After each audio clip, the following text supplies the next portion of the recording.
gypsy moon, I wandered near and far, looking for the mystery beneath the northern star,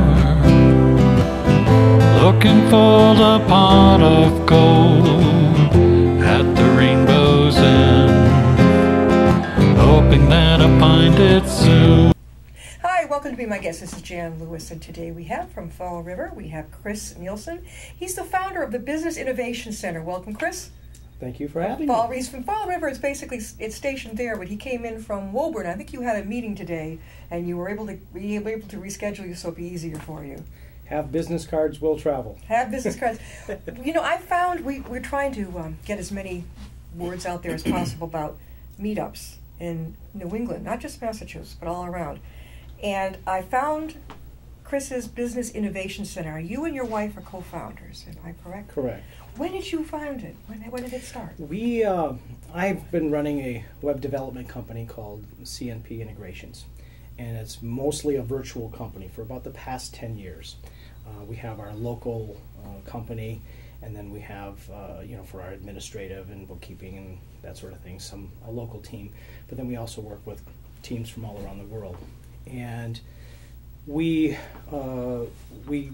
saw this building that had been formerly a dentist's office, and it was just the right time to move our offices into a new environment. But it was a little bit bigger than what we could facilitate, given that most of our company is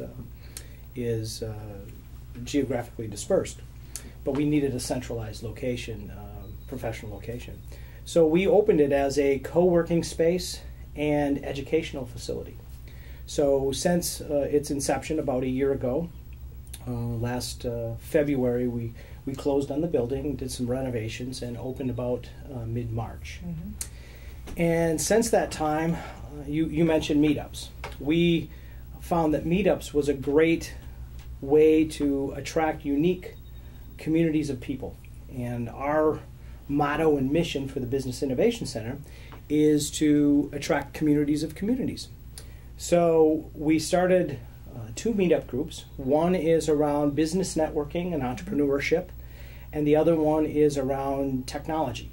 So in the business networking and entrepreneur environment, we have meetups around learning about, we have a Toastmasters club.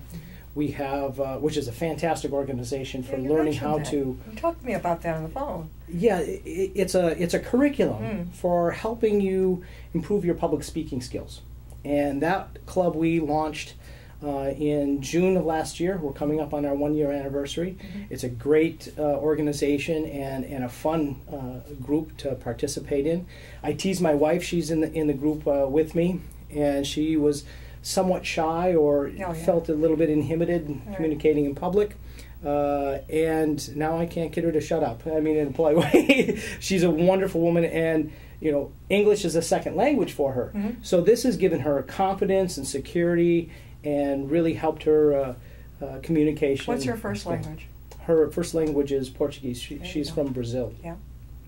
So then we just started a business networking group. Mm-hmm. So it's a community right now. We have about 10 to 15 members, and we hope that will grow to probably around 25 Are they all just the Fall River area, or does it go out further? Well, we're a physical location, so we bring people mostly from Fall River, but in our various networking sessions, we've been pulling folks from either New Bedford or Providence, the Rhode Island. We're kind of centrally located as a gateway city. So. This is interesting because in Hopkinton, they have quite a, large business entrepreneur group. A lot of these people are unemployed, and I went one time just to see what was going on, and they do allow them each to get up, say what they do, exchange cards, this type of thing. But then I would go back a year just to check. I would see the same people sitting there because I said, what's going on? How come you haven't maybe connected with somebody or done something even temporarily or becoming a real entrepreneur and sit at home and do it yourself? Mm-hmm. And I see you're kind of relying a lot on your computer. Mm-hmm. I said, get off of that. Get out there, start doing presentations, you know, at libraries. I don't care, at meetup groups, at chambers of commerce, at rotaries. Get yourself known. And I was tutoring one fellow down in, not far from Woonsocket. He had no idea how to get up, like Toastmasters helps you to get up and do it. Some people, I think I find more people than not, you probably don't have a good idea how to do it. But you can't hide behind your computer if you want to get out there. You've got to get out there. Exactly. Well, you know, that's where each of these types of groups, and like I had mentioned before, we're all about building communities of communities. So, you know, I try to take one community at a time and build it and nurture it and get it to be self-sustaining. Mm-hmm.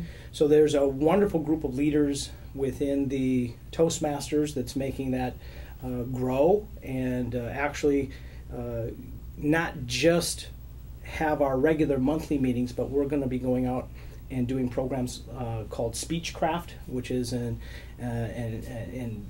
multi-session program that we take out to the schools or community organizations or businesses and help them initiate a program within their center or business or organization. Do you have a lot of members who are unemployed or who are entrepreneurs now, already have established?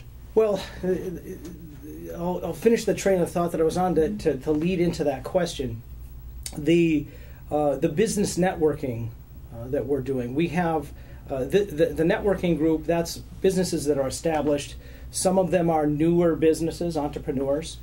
But the other things that we have going on at our facility, we just ran a program that was 9 weeks long. I'm sorry. With it was kind of a partnership with the Small Business Administration and SCORE, which is the Senior Corps of Retired Executives. They're great. I've talked with them. It's a wonderful organization, yeah. And you know, you get to a point in your life where you want to give back. You have all this valuable experience and so forth. So that was a wonderful program, and out of that think of it as there's kind of tiers. I have a business idea. Where do I go next? The SCORE program counselors and what they presented was a great starting point for a lot of people that were just really starting off. Okay, there are other types of programs that we participate in partnership with the Center for Innovation and Entrepreneurship in Fall River. They have a startup weekend program there, and that's that's a wonderful program. Yeah. So there's these types of things that are kind of at that entry level. Kind of that next phase is an organization that started in Lowell, and they're now branching out into the South Coast. They're called E4All. Mm-hmm. And a gentleman named David Parker, Shirley Corduz, and Jeremiah Hernandez are really doing some wonderful things in the Fall River area. Now they have an office at our facility. Mm-hmm. They do a lot of work with the Center for Innovation and Entrepreneurship. They have a footprint at Groundworks, which is another co-working space in New Bedford. And so they're really outreaching to that entrepreneur community, people that have, everywhere from artists to beekeepers mm-hmm. to, a wide variety of different people with interests. One lady had a board game, and another guy had these incredible Italian shoes. Yeah. And it's wonderful to see some of the ideas. Yeah. And then what happens is in that particular program, they go and they compete. So they give a pitch contest, and they compete for so many $1,000. This also sounds like Shark Tank. Well, it is very much like that. I love that show. I've only seen it a couple times, but it's fun. Oh yeah, I love it. The thing is that then they can go and apply for the program. Now the program, I hope I have this right. It's a 12-month program with a 12-week or 3-month intense part of the program. And what they do is they team up the entrepreneur mm-hmm. with community mentors.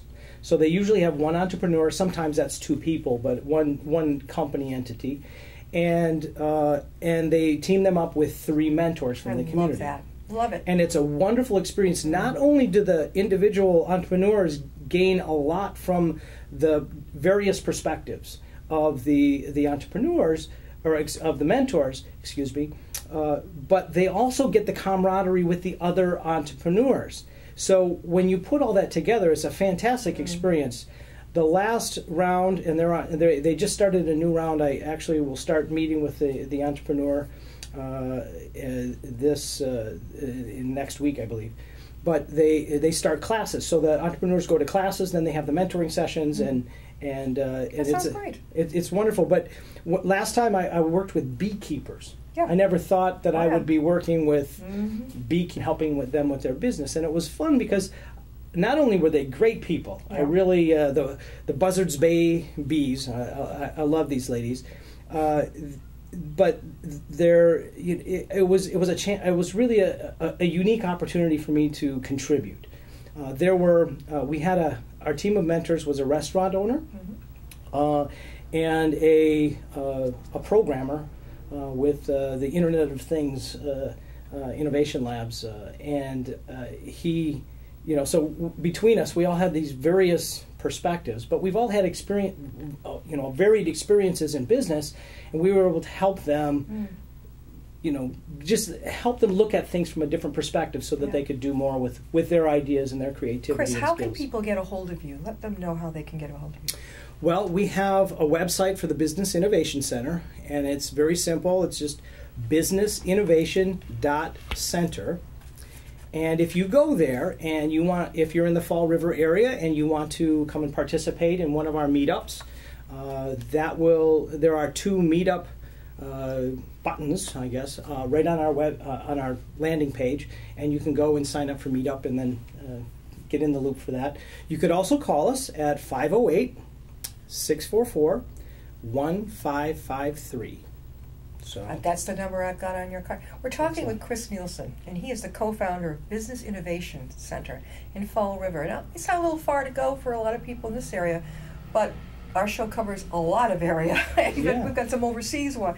So I think it's a great idea. What is CNP? Now, that's your other job, right?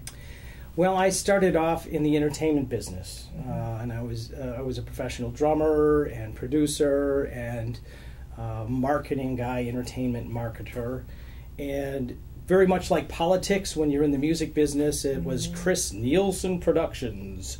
And when I started to get into the web development, I really wanted to not be about me. I had done enough of that, and the entertainment business is all about ego management or narcissism, big time.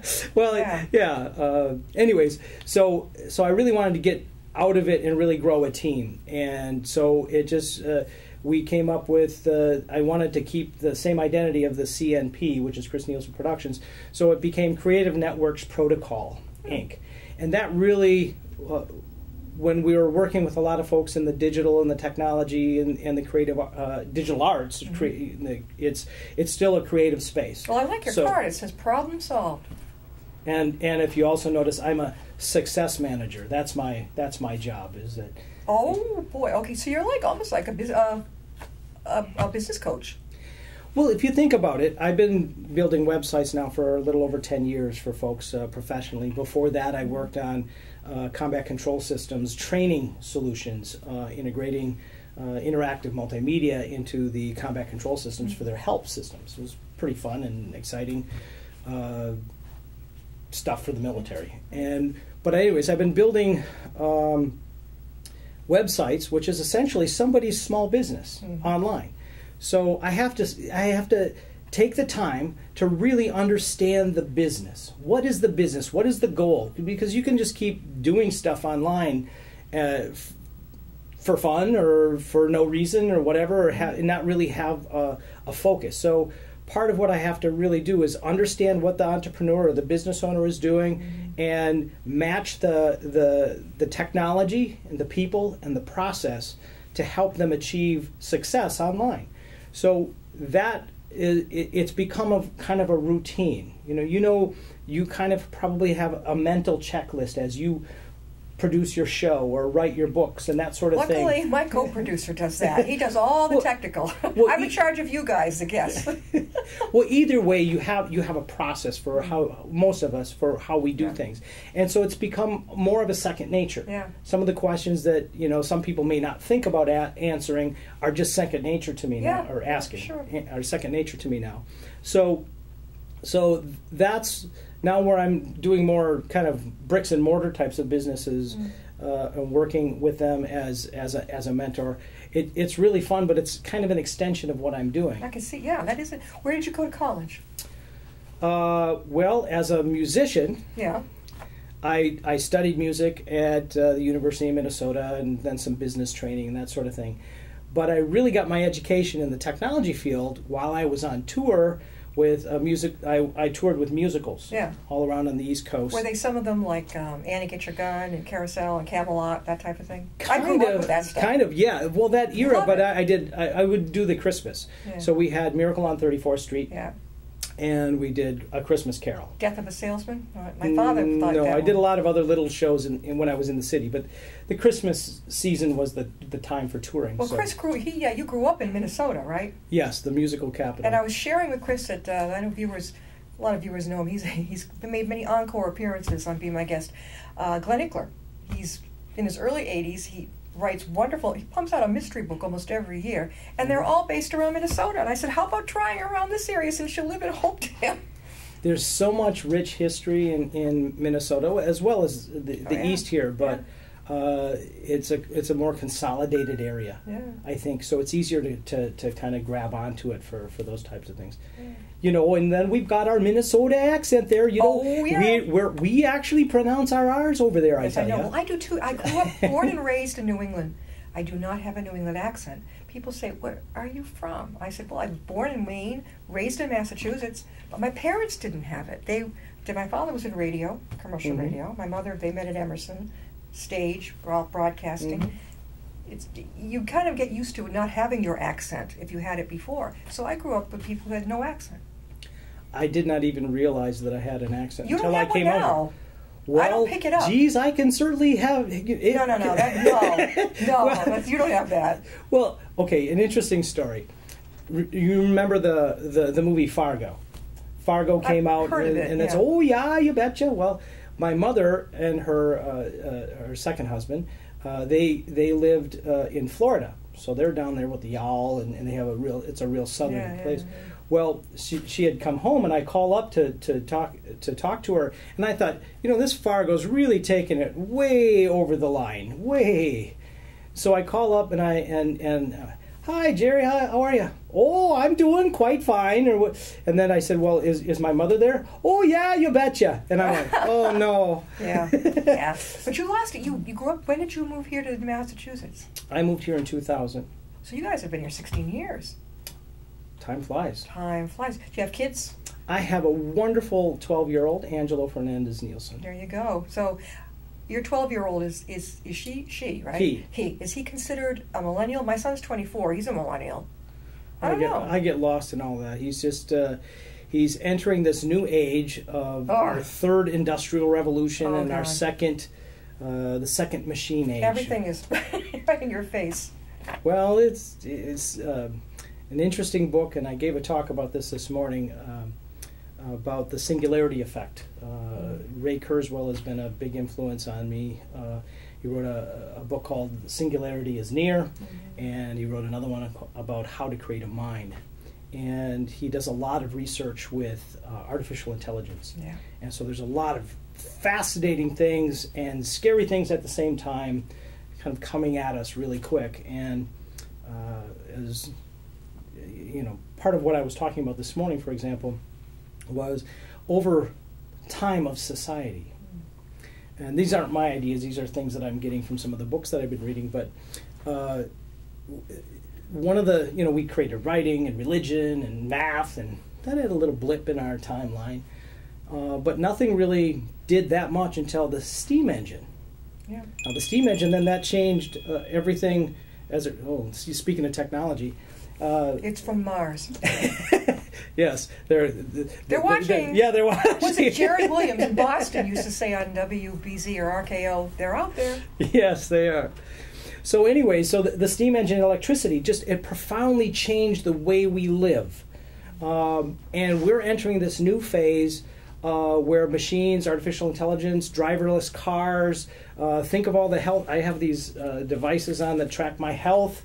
Yeah, you mentioned that. So, Chris, you've been through a lot. What happened? Was it a lung, something you mentioned? Oh, to me? that's a silly story, but that isn't why I have these. This is for research stuff more than anything. But yeah, I just had a little spot, and I got to try every single test that they.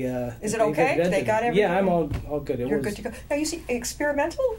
You're not a guinea pig for someone. I hope. No. Well, I'm learning about technology. Yeah. That's part of what we're doing with our Innovation Center. Yeah. We have a small robotics lab. We've been teaching kids about robotics. We have a gaming club. We have what's called a coder dojo, which is kind of like the Boy Scouts for learning how to code. It's really a fun organization. So we're starting these other little communities. But I got involved in the startup weekend at the Business Innovation Center for Innovation and Entrepreneurship. And one of the teams that I helped mentor and work with were some brilliant students from UMass Dartmouth, and they were creating medical devices. So one of the things that my wife is a nurse, and she has an idea of creating kind of a all-in-one vital sign type of device. And that's the type of thing that would improve the efficiency of the VA or other hospitals. And for example, the patients, she works in the spinal cord, so the patients, they'll get into their wheelchairs, and now they're detached from any type of vital communication. So why not be able to either have something like that in a chair, have something like that on a wearable device? So that's what this is part of, right? Well, this is just part of my education and learning about how they work. And she's a nurse. We're doing a segment on saluting our nurses in New England. Interesting. How long has she been a nurse? Since around 2000. Wow. That's really great. Yeah, we've been doing a whole thing to try and show our appreciation for the nurses and what they've been doing. And you mentioned the vets. Now, I don't know if you know University of Massachusetts Medical Center in Worcester. Huge. It's also a medical school. They are moving the Worcester vets right over, just practically on campus at UMass, which is awesome for the vets. And this you're saying, might help the vets as well. Well, yeah, if we are able to create something. But do you think they will? What are the odds that they'll be able to create it, do you think? Well, I'm going to give you, my wife just took a leadership advancement course or program within the VA, which is a wonderful organization. Well, when they're careful and they make sure people get in to see a doctor and don't die waiting for a year, they're fine. Well, I'm not going to go down that road. I mean, it's a wonderful organization that she works with. Great people. They're awesome, and I've had the privilege of meeting many of them. So, one of the things, as an example, so this is one of her projects that she just implemented, and it's really a simple thing. And there's a lot of simple things that are already here that we can use to improve processes and make things better. So her program or her project was about when they have sick calls, so people call in sick. Well, then usually a nurse in charge will have to go, "Hey Betty, can you come and work overtime?" "Oh, I'm sorry, blah blah blah." So they're on the phone. Meanwhile, there's other things going on. "Oh, take care of so and so," and they're really in the center hub of things, and they have to be the ones to make those phone calls. So what she implemented was really, really simple. They bought a phone for the unit. And they keep it charged, and they click a button, and it will send out a text message. I love it. So now she doesn't have to call the other people that are on the call list. Call in to, I'm available. Do you enjoy texting? I hate it. My son wants to do it. I won't. It's a practical way that people are communicating. But I'd rather just let the cell phone, whatever, ring. If I can't take it, wait. I'll get back to you. Now, if it's an emergency, they'll keep ringing, and I'll understand. I'm able to put someone.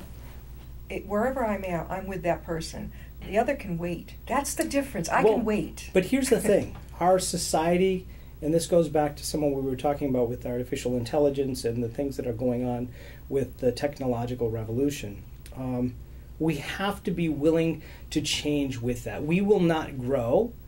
Comfort and growth cannot live in the same space. But it's rude. You ever notice how you're out with somebody and then they pick it up when we're supposed to be with you? I don't disagree. I hate that. It's the choices. It's just like I can't control what my son has access to online. I can't. He can access just about anything that you definitely would not want them to. And my son has access to everything. But what I try to teach him, and what I think we all have to do as a society to teach our kids how to make the right choices of how they are going to interact with this technology.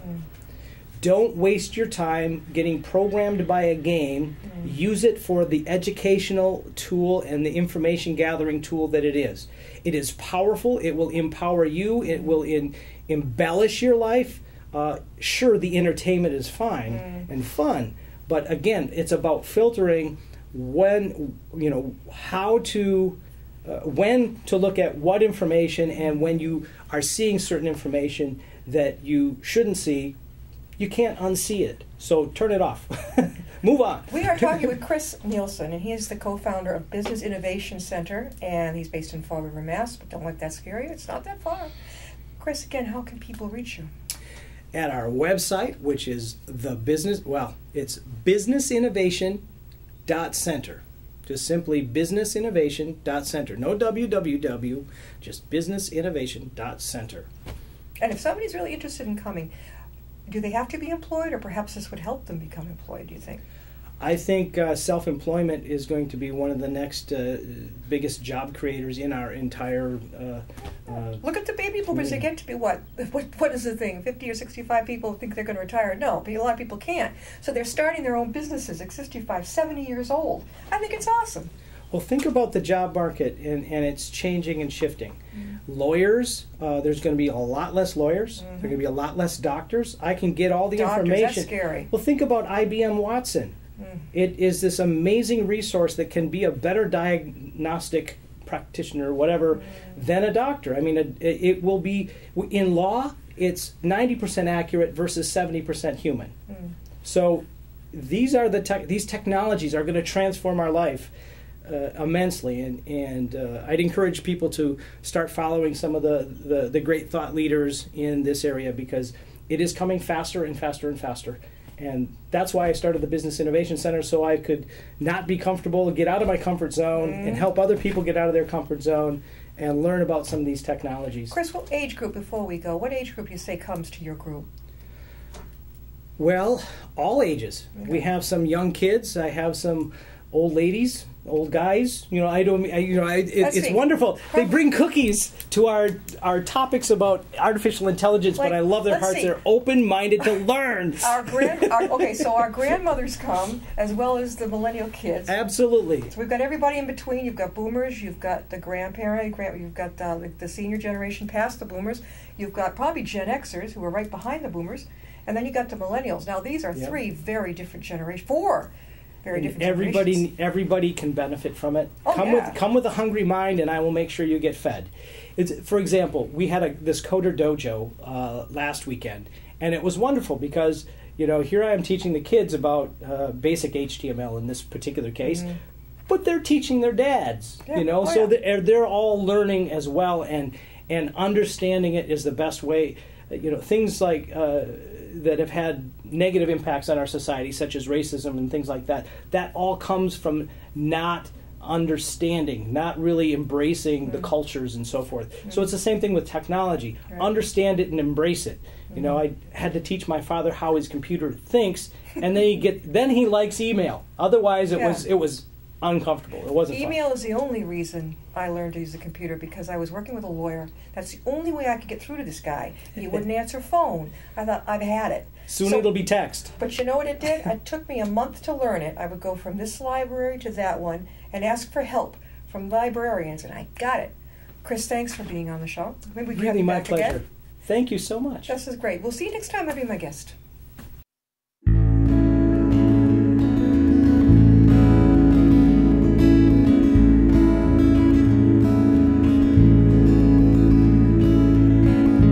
Riding on a shooting star, heading out toward a dream. Tomorrow's even closer than it seems.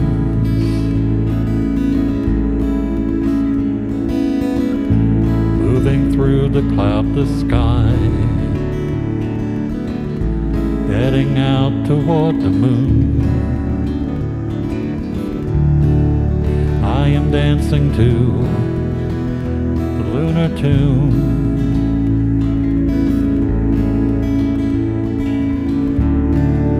Life goes by so quickly, time just slips away.